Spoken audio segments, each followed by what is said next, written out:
찬양을 참 은혜롭게 하시죠?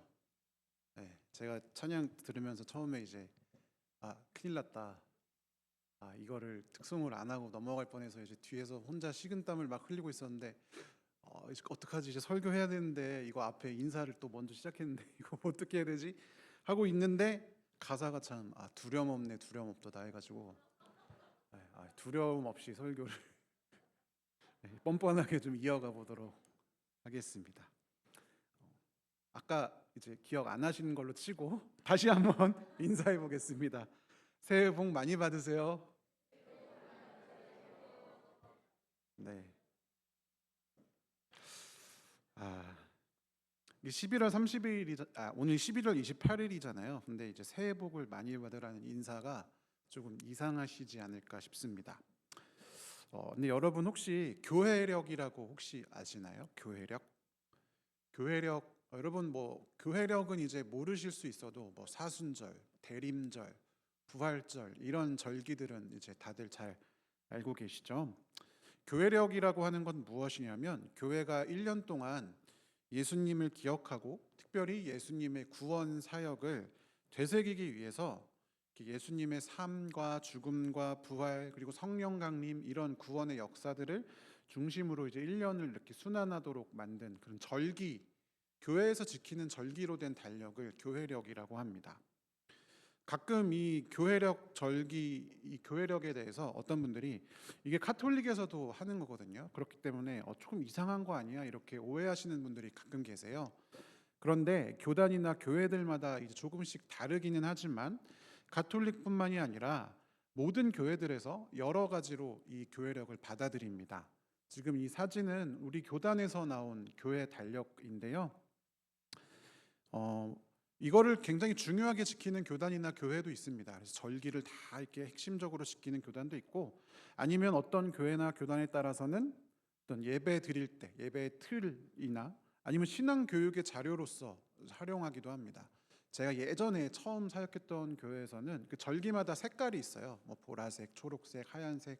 그럼 이제 목사님이 앞에 나와서 설교하실 때 이 안에 셔츠를 그 색에 맞춰서 이제 그 색깔 셔츠를 입어야 된다거나 아니면 이 앞에 강대상에 이렇게 쭉 내리는 천 같은 거를 그 색깔로 하거나 뭐 그런 경우가 가끔씩 이제 있습니다.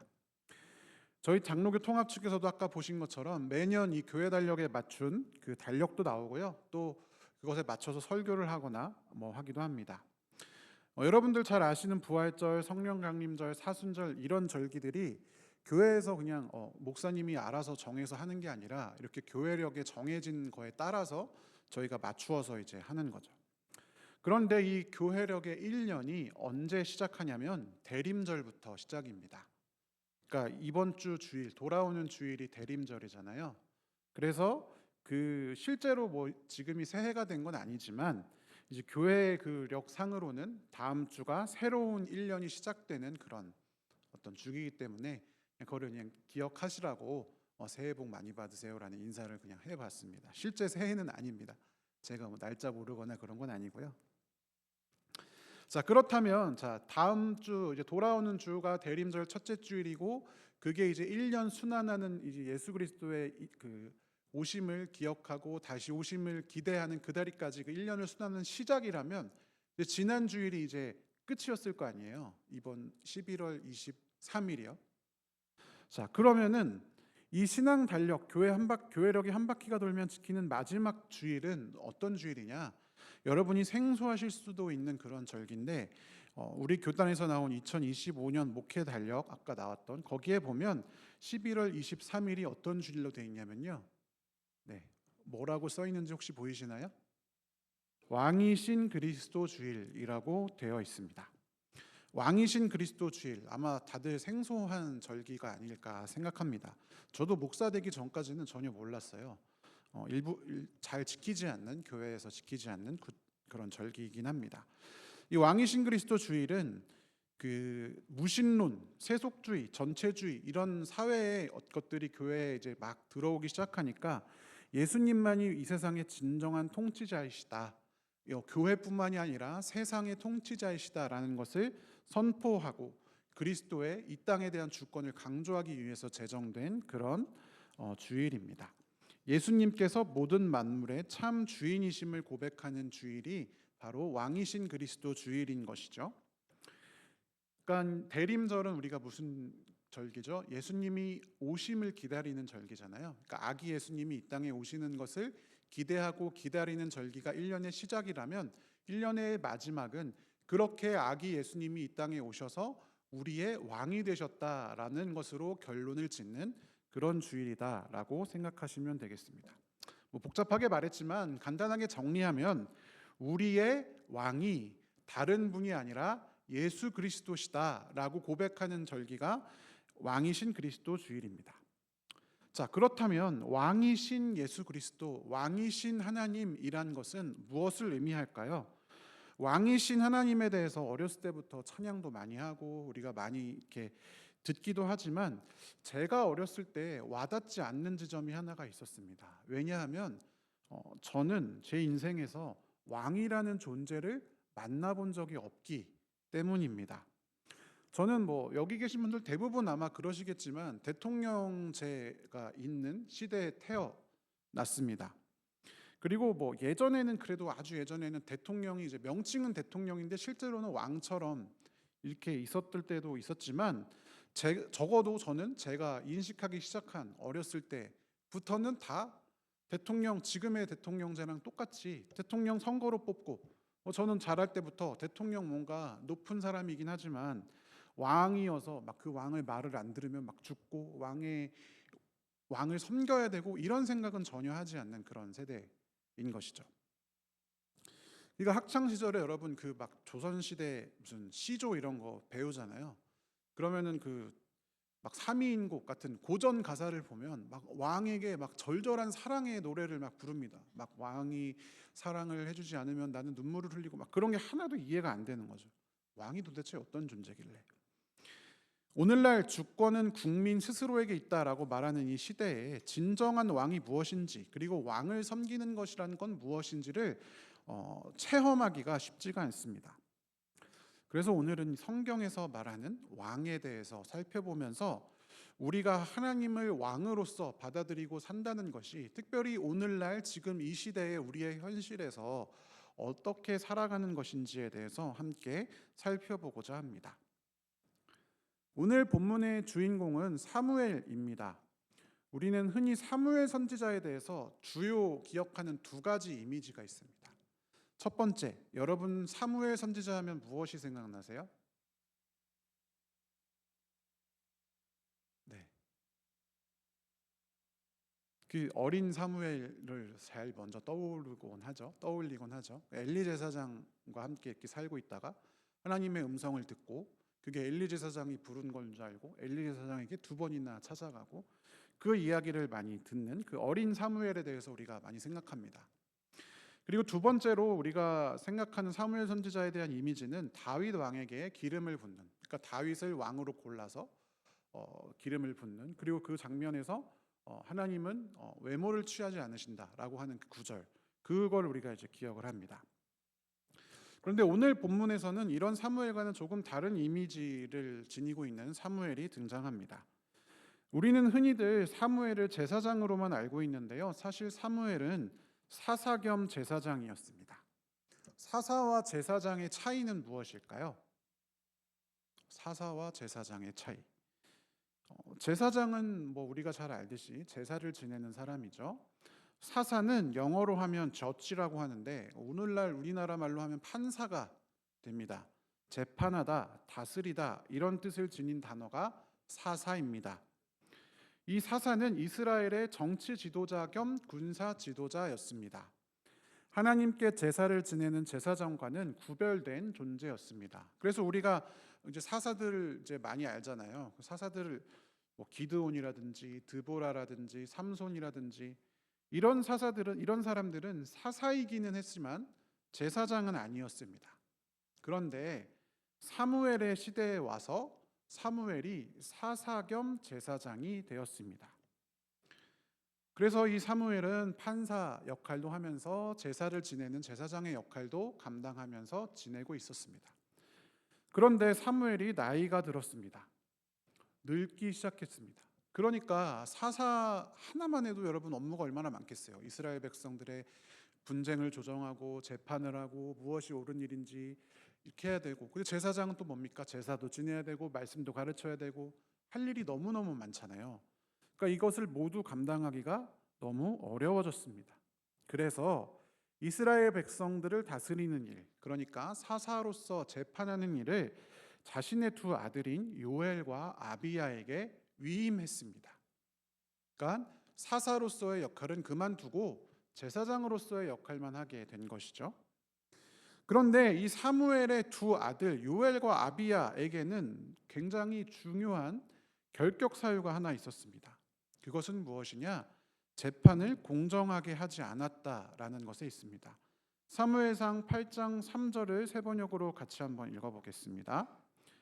그러나 그 아들들은 아버지의 길을 따라 살지 않고 돈벌이에만 정신이 팔려 뇌물을 받고서 치우치게 재판을 하였다.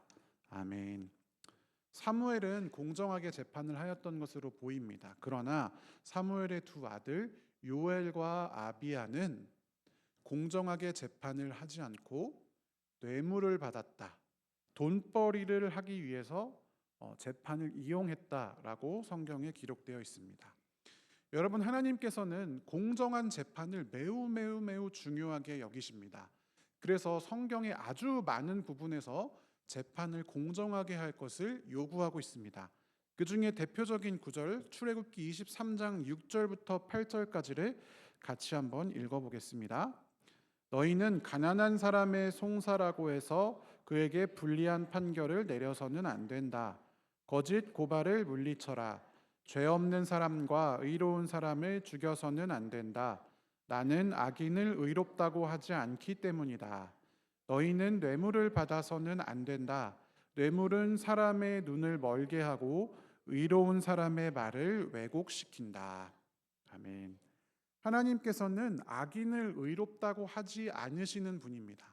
악인을 악하다라고 하시는 분이십니다. 그러나 뇌물을 받아서 그 뇌물에 따라서 재판을 그거에 치우치게 하는 것은 사람의 눈을 멀게 하고 의로운 사람의 말을 왜곡시켜서 악인들을 의롭다 하거나 의인들을 악하다 할 수 있는 위험이 있었습니다. 이것은 하나님의 나라에 적합하지 않았습니다. 그래서 하나님께서는 재판을 공정하게 하는 것을 하나님 나라에 있어서 매우 중요한 요소로 생각하셨습니다. 그런데 이 사무엘의 두 아들은 재판을 돈벌이의 수단으로 여겼습니다.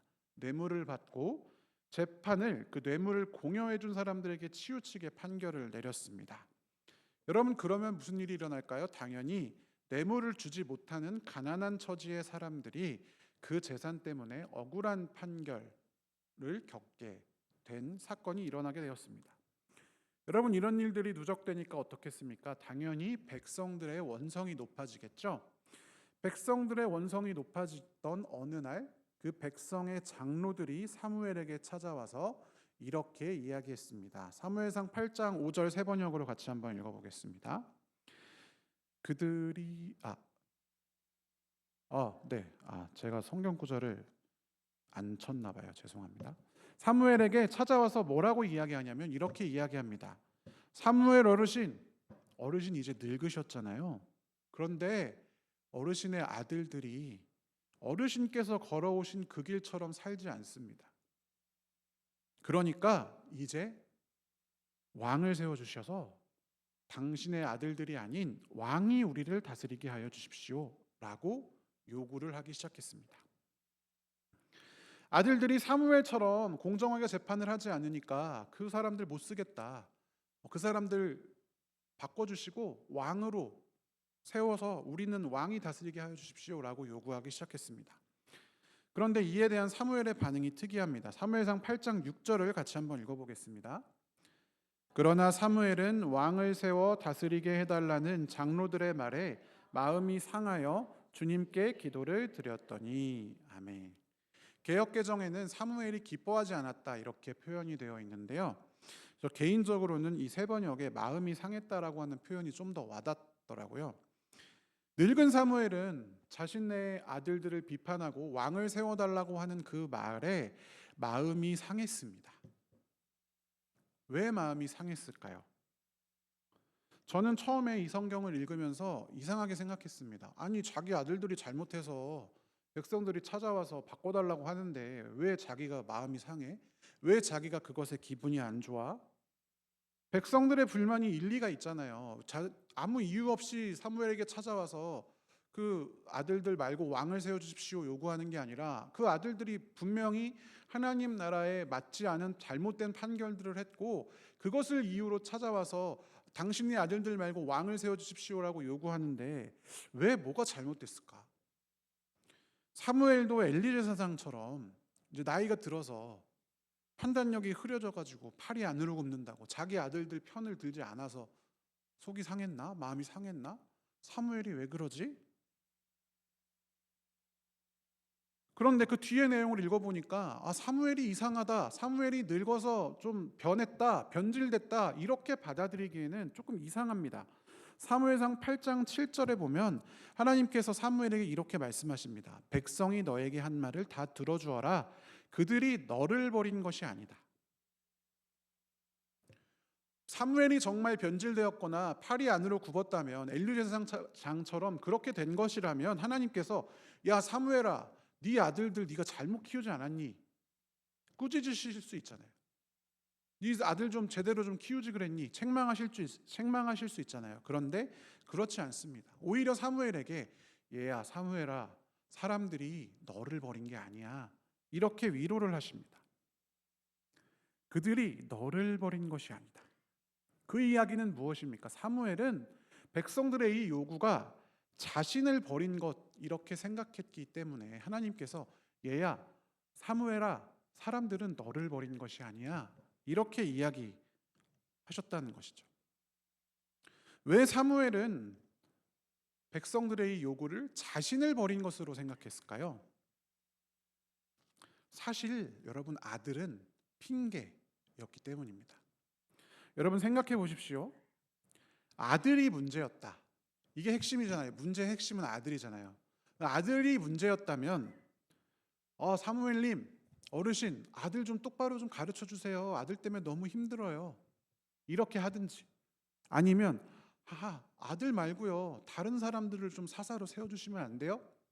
이렇게 해야 되잖아요. 그러면 해결되는 문제잖아요.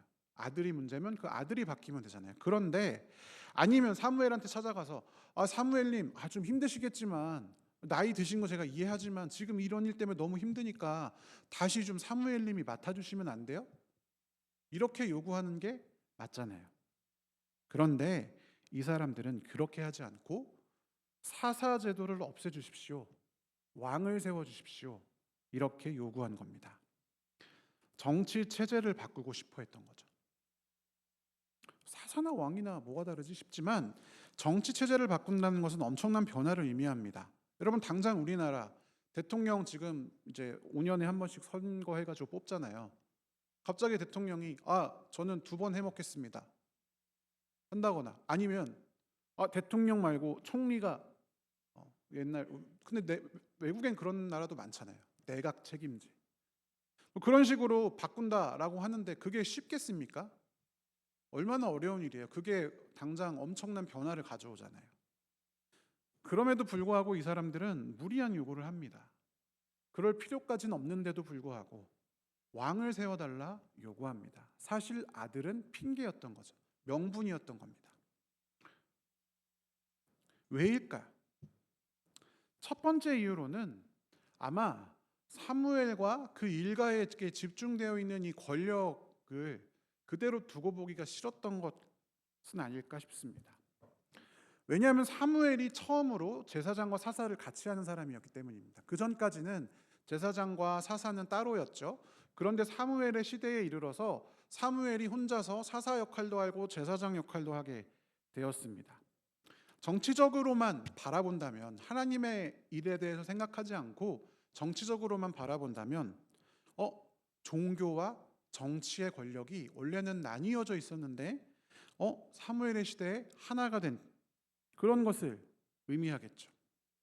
백성의 유력자들, 장로들이 찾아왔다라고 얘기했잖아요. 장로들이라는 거는 그 족속 자기네 어떤 가문의 지도자들을 의미합니다. 자신의 가문 안에서는 끝발 날리는 사람이에요. 자신의 말에 그 가문 사람들이 다 듣고 순종하고 통치하는 그런 사람들이 봤을 때 권력이 뭔가 한 사람에게 몰려 있으니까, 사무엘에게 몰려 있으니까 사무엘은 그래도 내가 인정하겠는데 그 아들들까지 그거를 한다는 게 마음에 안 들었을 수 있겠죠. 아마 정치만이라도 자신들이 통제할 수 있는 권한으로 뺏어오고 싶어 했을 것입니다. 아마 사무엘이 이것을 눈치챘기 때문에 마음이 상했다라고 기록되어 있는 것 같습니다. 왜냐? 그동안 사무엘이 이스라엘 백성들에게 한 것이 있잖아요. 사무엘이 부르짖었습니다. 그래서 이스라엘 백성들을 괴롭히던 블레셋 사람들이 무찔러졌습니다. 미스바에 돌을 세워서 그 돌을 에베네셀이라고 부르고 평화를 누리던 일이 바로 사무엘상 7장에서 발생한 일입니다. 7장 후반에. 그리고 이 사무엘은요, 사무엘상 7장 뒷장에 보면은 자신의 집은 라마에 있었는데 거기에 머물지 않고 해마다 베델과 길갈과 미스바를 돌아다니면서 이스라엘 백성들 사이에 분쟁을 중재하고 재판을 하고 이런 일들을 감당했습니다. 그는 그야말로 헌신적으로 이스라엘 백성들을 돌보았습니다. 그런데 늙고 병이 들고 그 일들을 감당할 수 없게 되자 사람들이 찾아와서 사사제도 없애주십시오 라고 이야기하는 것은 젊은 시절에 자신의 헌신, 사사로서의 헌신을 부정당한 것 같은 마음이 들지 않았겠습니까? 그래서 아마 사무엘이 마음이 상했던 것 같아요. 그래서 하나님께서 너를 버린 게 아니다, 사사로서 헌신한 너를 버린 게 아니다 라고 이야기를 하셨습니다. 그러면서 하나님께서 그 뒤에 뭐라고 말씀하셨습니까? 이 부분에서 정확하게 이스라엘 백성들에게 마음에 있는 그 핵심을 하나님께서는 찌르십니다. 사무엘상 8장 7절 하반절부터 8절까지를 세 번역으로 다시 같이 한번 읽어보겠습니다. 그들이 너를 버린 것이 아니라 나를 버려서 자기들의 왕이 되지 못하게 한 것이다.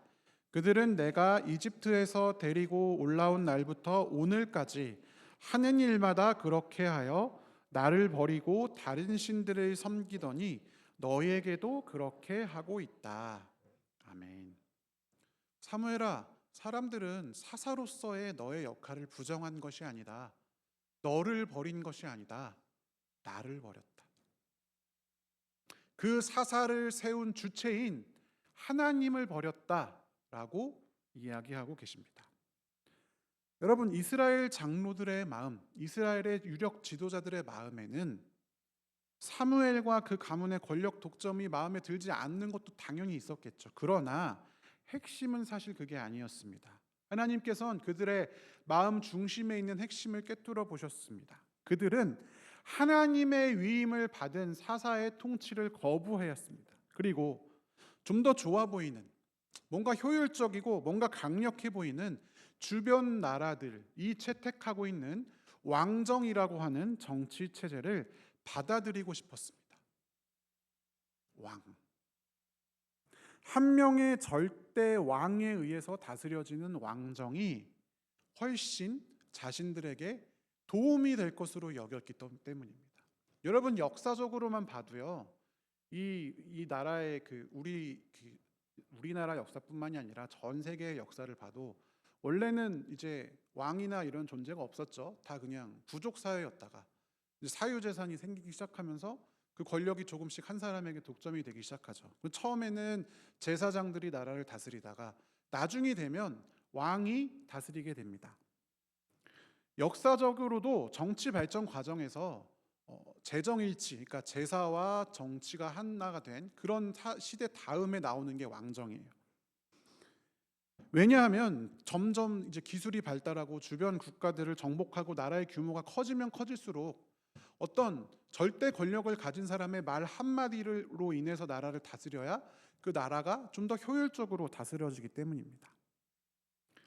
의사결정이 빨라집니다. 명분도 생깁니다. 저 왕은 좀 특별한 존재니까 우리는 그 왕에게 충성해야 해. 그런 명분도 생기면서 동시에 충성하지 않으면 왕에 의해서 죽음을 당할 수도 있어. 그런 실제적인 위협도 있겠죠. 그런 것들 때문에 모든 백성들이 속으로는 어떨지 몰라도 겉으로 하나가 됩니다. 어느 한 가지 목적이 있으면 그것을 향해서 쉽게 달려가게 됩니다. 왜? 왕이 말 한마디 했으니까. 왕이 없을 때는 서로 토의도 하고 토론도 하고 싸우기도 합니다. 그러나 왕이 나와서 한마디 하게 되면 모든 것이 싹 정리가 되는 거죠. 그래서 왕정 체제가 좀 더 효율적인 체제입니다.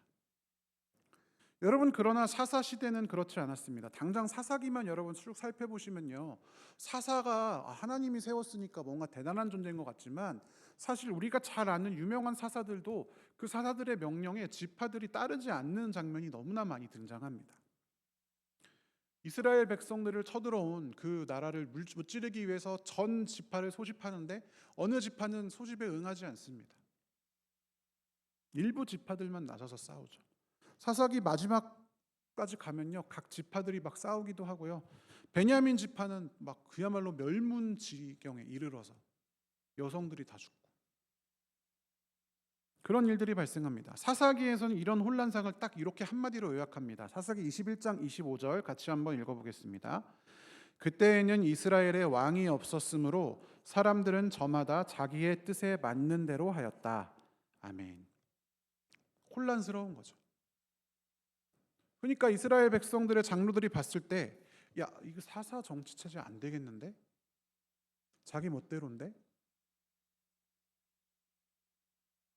사사로는 나라를 더 발전시키기 어렵겠는데? 주변의 나라들을 이기기가 어렵겠는데? 경쟁에서 살아남을 수가 없겠는데? 이렇게 생각하게 된 겁니다. 그래서 왕을 요구하게 되었습니다. 그러나 여러분, 사사기의 이 언급은 그때의 왕정 정치 체제가 없어서 백성들이 자신의 멋대로 하였다라는 뜻이 아닙니다. 왜냐? 이스라엘의 진정한 왕은 하나님이셨기 때문입니다. 이스라엘의 진정한 왕은 누구인가? 라고 하는 이 질문이요, 구약의 창세기에서부터 시작해서 계속해서 구약 전체를 관통하는 주제입니다. 이스라엘의 진짜 왕은 누구인가? 이스라엘 백성을 책임지시는 분은 누구인가? 우리는 답을 알고 있지만, 하나님이라는 답을 알고 있지만 이스라엘 백성들은 그렇지 않았습니다. 아담과 하와부터 이 마지막 시대에 이르기까지, 구약 시대가 끝날 때까지 계속해서 그들은 하나님이 곁에 있는데도 불구하고 하나님을 자신들의 왕으로 섬기지 않습니다. 에덴 동산에서부터 여러분 그 요구가 시작됩니다. 하나님께서 아담과 하와에게 모든 것을 허용해 주셨죠. 단 하나, 선악을 알게 하는 나무만 따먹지 못하도록 했습니다. 그런데 사람들은 왕이신 하나님의 그 명령을 순종하고 싶어 하지 않았습니다. 자신의 인생을 자신이 통제하고 싶어 했습니다. 내 영역이 아닌 것으로 남겨져 있는 것을 그대로 보고 둘 수가 없는 거예요. 그래서 선악과 다른 거 다 따먹어도 되는데, 마음대로 해도 되는데, 자신의 자유의지가 없어서 박탈되어서 그걸 따먹은 게 아니라 모든 것이 허용되어 있는데 유일하게 허용되지 않은 것, 그것마저도 내가 내 손아귀에 넣고 싶어서, 내 통제 하에 넣고 싶어서 선악과를 따먹었습니다. 아브라함도 마찬가지입니다. 아브라함은 자신의 안전 하나님께 맡기고 싶었지만 그렇지 않았습니다. 아비멜렉이나 애굽 왕에게 자신의 안전을 맡기고자 시도하기도 합니다. 야곱은 어떻습니까? 하나님이 아니라 자신의 꾀, 자신의 지혜, 자신의 잔머리를 의지하는 모습을 보입니다. 출애굽한 이스라엘 백성들 마찬가지입니다. 모세가 하나님으로부터 불려가서 40일 동안 나타나질 않으니까 자신의 인생에 보이지 않는 그 순간을 견디지 못하고 보이는 신을 좀 만들어 주십시오, 아론에게 요구합니다. 그래서 금송아지를 만들어서 그 금송아지를 섬기는 거죠. 왕이 없는 걸 견디질 못하는 거예요. 사사 시대에는 하나님이 그토록 이스라엘 백성들을 계속해서 사사를 보내서 구원하셨음에도 불구하고 그 어려운 상황만 극복이 되면 다시금 또 가나안 땅에 있는, 아니면 주변 이웃들에 있는 다른 신들을 계속 섬깁니다. 자신의 인생의 통제를 자신이 하고 싶은 거예요. 하나님께 맡겨져 있는 게 참을 수가 없는 겁니다. 이 시대에 와서도 하나님께서 자신들의 왕이 하나님뿐임을 직접적으로 간접적으로 이야기하신데도 불구하고 그들은 그게 문제가 아니라 내 인생의 문제는 정치 체제가 문제입니다. 내 인생의 문제는 하나님이 아니라, 내 인생을 결정짓는 건 하나님이 아니라 정치 체제입니다. 이렇게 이야기하고 있는 거죠. 왕을 세우는 일의 본질은 여기 있습니다. 이스라엘의 생존과 보호가 하나님께 달린 것이 아니라 정치 체제에 있었다라고 믿었습니다. 그래서 그들은 자신들을 이집트에서 이끌어낸 분을 믿고 신뢰하는 대신에 그 주변 이웃들, 가나안 지역에 살고 있던 다른 나라들, 그 나라들의 발전된 철기 문화와 그 철기 문화를 이끄는 선진적으로 보이는 정치 체제, 왕정에 눈이 빼앗겼습니다. 보이는 것이 그것이었기 때문에. 하나님께서는 그런 그들을 원하는 대로 해주어라 사무엘을 통해 말씀하시는데요. 재밌게도 뭔가 미련이 남으신 것 같아요. 그래서 마지막으로 야, 니네가 왕을 세운다는 게 어떤 의미인지, 너희가 그렇게 선진적이라고 믿는, 너희 눈에 보이는 것이 중요하다고 생각하는 그 왕이 너희에게 어떤 일을 행할 것인지를 사무엘상 8장 10절부터 18절까지 해서 아주 친절하게 가르쳐 주십니다. 사무엘상 8장 10절부터 18절까지 내용을 살펴보면요, 사무엘이 왕을 세워달라고 요구하는 백성들에게 하나님께서 이제 하신 말씀을 그대로 말해주는데, 그 내용이 이렇습니다. 당신들을 다스릴 왕은요, 이런 사람이에요. 당신들의 아들들을 데려다가 병거와 말을 다루는 일을 시킬 겁니다. 병거 앞에서 달리게 할 겁니다. 당신들의 아들들을 임명합니다. 왕의 밭을 갈게도 하고 곡식을 거두어들이기도 하고 무기와 병거의 장비도 만들게 할 겁니다. 당신들의 딸들을 데려다가 요리시키고 음식 만들게 하고, 당신들의 밭과 포도원과 올리브 밭에서 가장 좋은 것들 따다가 자기 배불리고 자기 신하들에게 주고, 당신들의 남종들과 여종들과 가장 뛰어난 젊은이들과 나귀들을 끌어다가 왕의 일을 시킬 겁니다. 그리고 세금도 무겁게 내고 마침내 마지막에는 당신들도 왕의 종이 될 겁니다. 그때야 당신들이 스스로 택한 그 일 때문에 울부짖을 것이지만, 그때 되면 하나님께서 그들의 기도를, 당신들의 기도를 응답하지 않으실 것입니다. 주님은요, 하나님께서는 하나님의 다스림을 받는, 하나님 나라 대신에 왕의 다스림을 받는 삶이 얼마나 괴로운 것인지 말씀하십니다. 더 나은 삶, 더 안정적인 삶, 주변의 나라들과 비교했을 때 좀 더 부강하고 좀 더 효율적이고 좀 더 위대한 나라가 되고 싶어서, 그리고 그러면 그 결과물로 떨어지는 그 떡고물을 좀 먹으면 나도 좀 잘 먹고 잘 살게 되지 않을까? 내 후손들도 잘 먹고 잘 살게 되지 않을까? 라고 생각했던 그들이 구했던 그 왕이 그들과 그들의 자손들을 얼마나 괴롭힐 것인지에 대해서 이야기하시는 거죠. 지금까지 하나님 나라에서 사사시대까지 노동이라고 하는 것은 자신과 자신의 가족들을 위한 것이었습니다. 그러나 이제 왕이 세워지게 되면 노동은 자신과 자신의 가족을 위한 것이 아니라 왕을 위한 것이 될 터입니다. 백성들은 왕과 그 신하들이 가질 더 많은 것들을 얻기 위해서 끊임없이 전쟁터로 내보내질 것입니다. 병거 앞에서 달린다는 게 그 의미죠. 그리고 그 병거 앞에서 죽어갈 것입니다. 그리고 그때서야 주님을 찾아도 주님은 응답하지 않으실 것이다 라고 사무엘이 이야기하는 거죠. 그런데 그들은 이러한 하나님의 말씀에도 여전히 왕을 구합니다. 사무엘상 8장 19절 20절 같이 한번 읽어보겠습니다. 이렇게 일러주어도 백성은 사무엘의 말을 듣지 않고 말하였다. 그렇지 않습니다. 우리에게도 왕이 있어야 되겠습니다.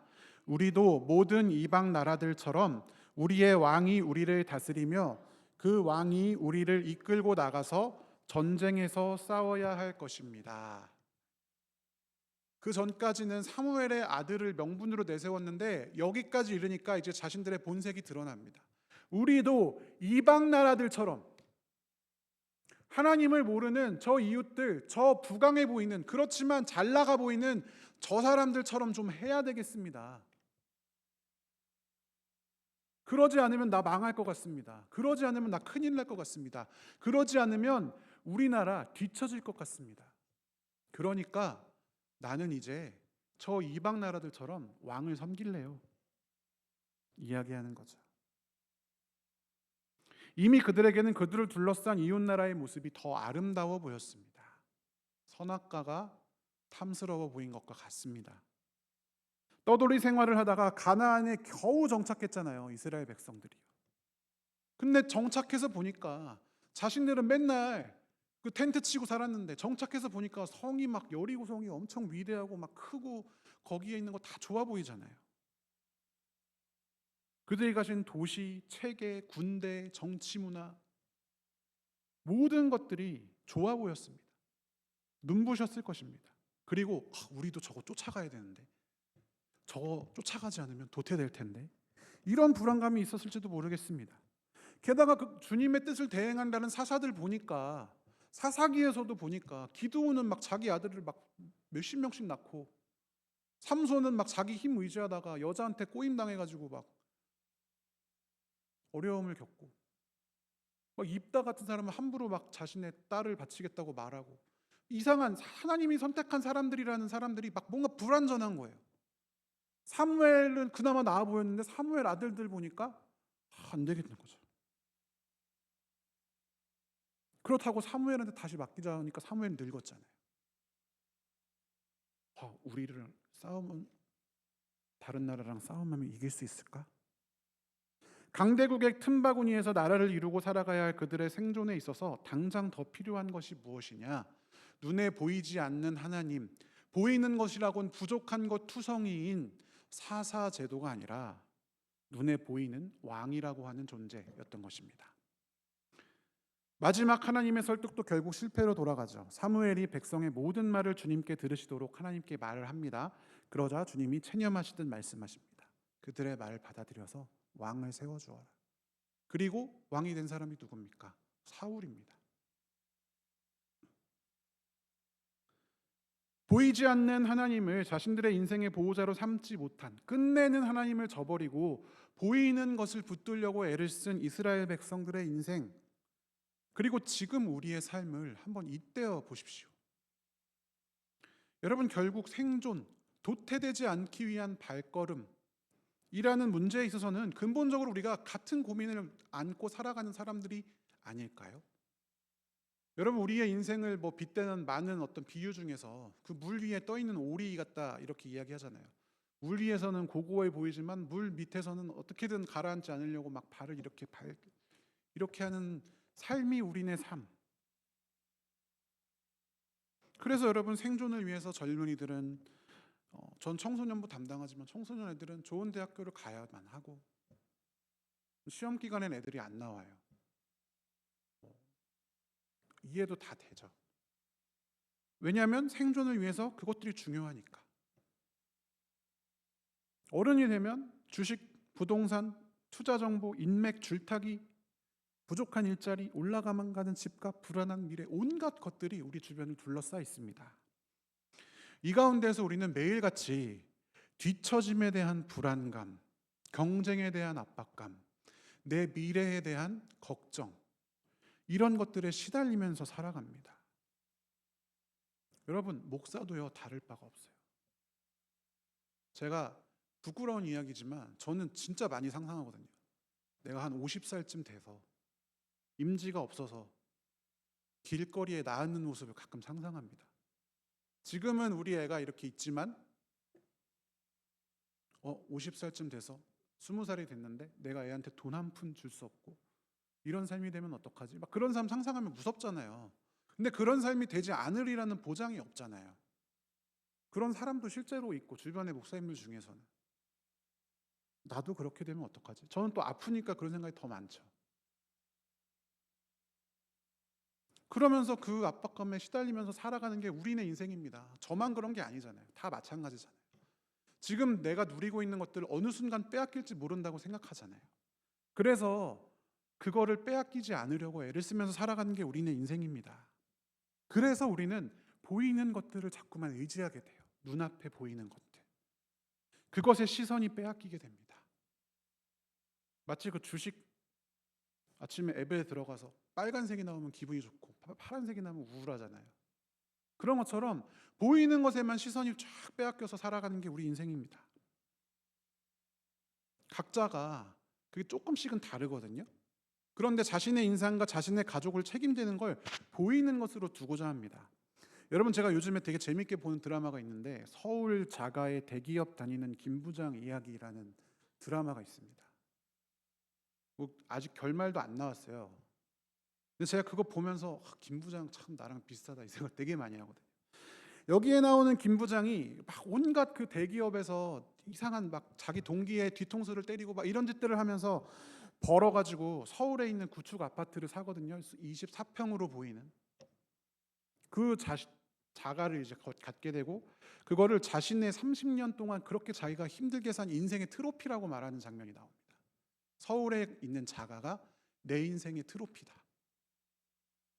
그러나 여러분, 그 드라마에서 보면요, 아직 결말이 나오진 않았지만 그게 자신을 지켜주지 못해요. 드라마에서 이 김 부장이 자기 아들한테 계속 가르쳐 주거든요. 너 그렇게 살면 안 된다. 너 그렇게 살면 안 된다. 아들이 그렇게 얘기합니다.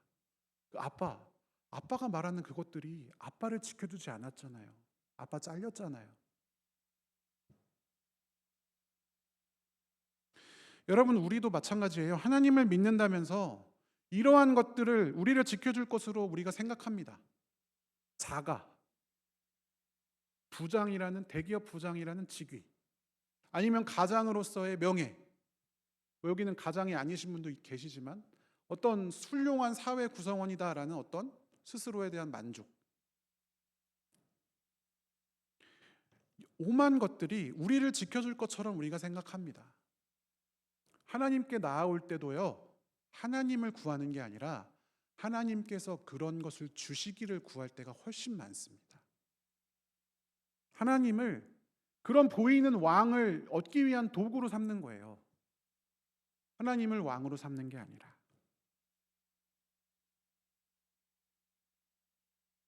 그것이 우리의 삶입니다. 여러분, 이러한 가운데 하나님이 우리 왕이시다. 도대체 어떻게 고백할 수 있습니까? 하나님이 왕이시라는 고백은 우리 삶에 어떻게 작동합니까? 보이는 것만 우리가 추구하고 살아가는데. 성경에는 전 답답할 때가 있어요. 성경에는 보면 하나님이 구약에 보면 하나님이 막 눈앞에 나타나잖아요. 해와 달을 묶어줘서 막 그림자가 뒤로 막 물려가잖아요. 막 손을 들고 기도하는데 옆에서 누가 붙들면 막 전쟁이 이기고 내리면 지잖아요. 그게 눈으로 보이잖아요. 그런 기적이 도무지 일어나지 않는 것처럼 보입니다. 도대체 그 시대에 사는 우리는 어떻게 하나님을 의지해야 할까요? 어떤 삶이 하나님이 우리 왕이심을 고백하고 믿는 삶일까요? 여러분, 우리는 이렇게 착각합니다. 하나님이 안 보이는 시대, 하나님이 없는 시대, 하나님의 사랑이 나타나지 않는 시대. 그런데 여러분, 우리는 매일 너무나 분명한 하나님의 사랑의 증거를 보면서 살아가고 있습니다. 교회에 오면 항상 있어요. 뭡니까? 십자가. 십자가가 성경에 분명히 기록되어 있습니다. 하나님의 사랑에 나타난 증거다. 예수님의 십자가 달리심이 하나님의 사랑의 분명한 증거입니다. 그러니까 하나님이 보이지 않는다라고 우리가 핑계할 수 없다라는 거죠. 그렇다면 예수의 십자가에 증인된 삶, 예수의 십자가를 우리가 마음에 새기고 하나님을 왕으로 고백하는 삶은 도대체 뭐냐? 어떻게 살아가는 게 그런 거냐? 보이는 것이 이렇게 많은데 보이는 것만 의존하게 사는 게 우리의 속성인데 무엇을 해야 하는가? 고린도후서 4장에서 사도 바울이 예수님의 십자가의 죽음을 몸에 짊어지는 삶에 대해서 강조를 하는데 그러면서 이렇게 이야기합니다. 고린도후서 4장 16절부터 18절까지 같이 한번 읽어보겠습니다. 그러므로 우리는 낙심하지 않습니다. 우리의 겉사람은 낡아가나 우리의 속사람은 날로 새로워집니다. 지금 우리가 겪는 일시적인 가벼운 고난은 비교할 수 없을 정도로 영원하고 크나큰 영광을 우리에게 이루어 줍니다. 우리는 보이는 것을 바라보는 것이 아니라 보이지 않는 것을 바라봅니다. 보이는 것은 잠깐이지만 보이지 않는 것은 영원하기 때문입니다. 아멘. 여러분, 하나님을 예수 그리스도를 왕으로 삼는 삶은요, 아주 특별한 것이 아닙니다. 낙심하지 않는다. 그러므로 우리는 낙심하지 않는다. 왜? 보이는 것이 전부가 아니기 때문에.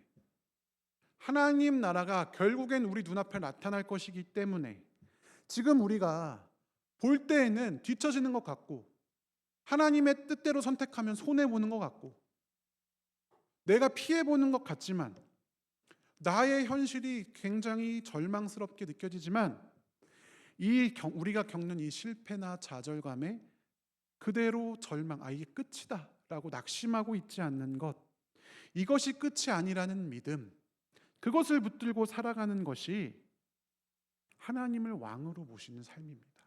다른 게 아닙니다. 턱 밑까지 쫓아온 압박감에도 불구하고 낙심하지 않고 그래도 오늘 주어진 하나님 나라의 일을 내가 감당하기 위해서 애쓰고 몸부림치는 것, 세상과 타협하지 않고 세상에선 이렇게 가는 게 지름길이다, 이렇게 하는 것이 옳다 말하지만 그렇게 믿지 않고 하나님의 뜻에 합당한 것을 선택하는 것. 우리가 매일 힘들게 살잖아요. 집안일도 힘들더라고요. 해보면 고된 하루, 노동, 죄의 결과가 노동이잖아요. 겉사람이 낡아집니다. 병에 시달립니다.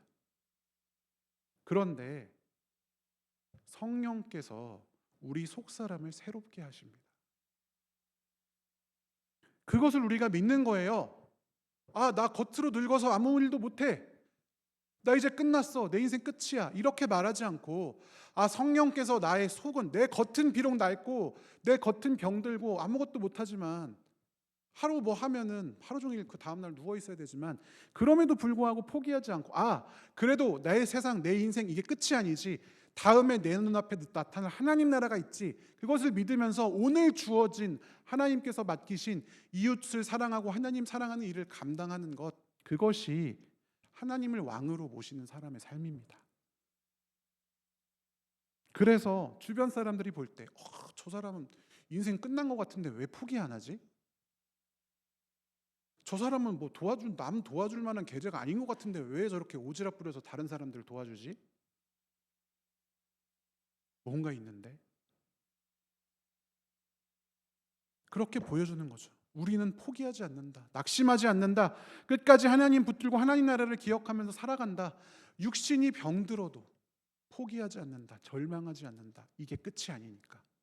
그것을 보여주면서 살아가는 것이 하나님의 왕 되심을 우리 몸에 드러내는 훌륭한 방법이 아니겠습니까?